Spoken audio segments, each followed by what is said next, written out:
Arkham Origins is the third installment in the Arkham franchise and is a prequel to Arkham Asylum. Despite being in the Arkham series, it isn't made by Rocksteady like the other three, it is made by WB Games Montreal. This is because after a massive commercial success and dozens of awards won by City, Rocksteady said it would take 4 years to make the next game, but Warner Bros said that was too long to wait as the hype for the next game was at its peak. So Warner Bros asked their own gaming company to make a smaller game to fill in the Arkham hype. The game is the strangest in the series as it is many people's favourites but many others' least favourite. I will reveal our thoughts on the subject at the end of the video. I advise you to watch the other two reviews before this one because we will build off ideas and opinions built up in those videos. You can find these down at our channel or down at the links below if you're watching us on YouTube, or also on the cards in the top right. Let's start the review. There are lots of aspects of this game that are great but have some minor problems. So I didn't know whether to put these elements in the good or bad section. Since these elements take up most of the game, I decided to combine the good and the bad sections into a massive section where I will express all my feelings towards this game.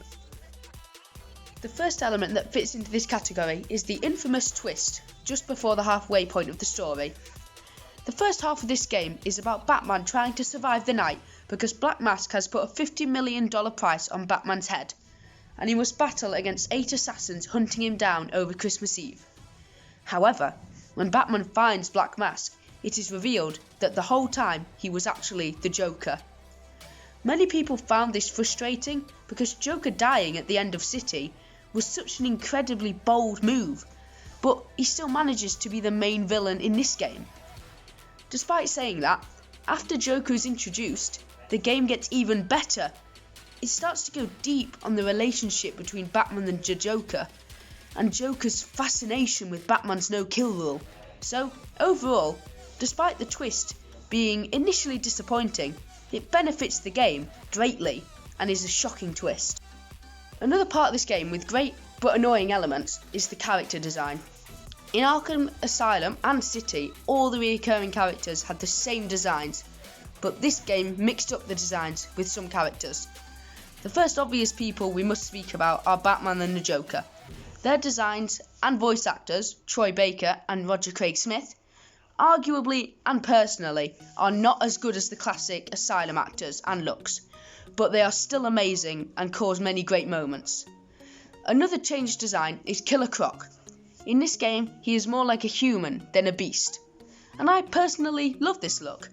Again, not as good as the Asylum look though, as that is my favourite Killer Croc design in all media. There are some other small aesthetic changes, like Gordon's look, which is way better in this than Asylum. I will talk again about design changes in the Arkham Knight video, as there are multiple there as well. One more element to speak about is the map. In Arkham City, the map has many distinct areas like the Amusement Mile and Park Row. This game basically copy and paste the city map with a few extra zones and slight changes. The best new area is the bridge. It is so long and detailed and leads to a great boss battle against Firefly, but I will speak about the fights later.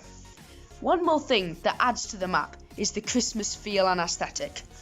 The constant snowing and Christmas decorations covering the entire map makes it feel very unique and stand out aesthetically. The final aspect of this game to talk about are the boss battles. In my opinion, this game is the best for boss battles. This game tops City and absolutely destroys Asylum in the boss fight area. This game has such smooth and fluent boss fights. They are very stressful and actually difficult.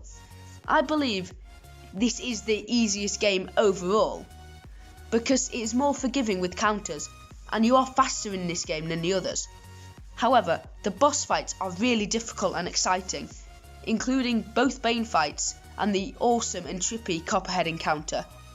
The Deathstroke battle is in my opinion tied with the freeze fight that I praised to death in the last video as the best in the series. This fight requires skill and strategy and excellent timing. It is really hard to beat first time. You have to study and learn his moveset and figure out the perfect time to counter and attack to dish out maximum damage. Overall, this is a very stressful and exhilarating boss fight that is very popular and deserves all the praise it receives. There are a few other boss fights I really enjoy, like the Trippy Mad Hatter scene, that is similar but in my opinion superior to the City fight and the Anarchy Brawl. Overall, this game at base level has more problems than City and Asylum, but this game is so fun, engaging and exciting, with the best map and boss fights in the whole series. Despite not having the best combat or story, I personally love this game. I love it so much. It's so easy to play, it's not too long, and has plenty of DLC to keep you hooked after you finish the story. Thanks for watching a video on Calibre, or listening to us on SoundCloud. If you want to see us review Arkham Knight, remember to comment and subscribe, and like this video.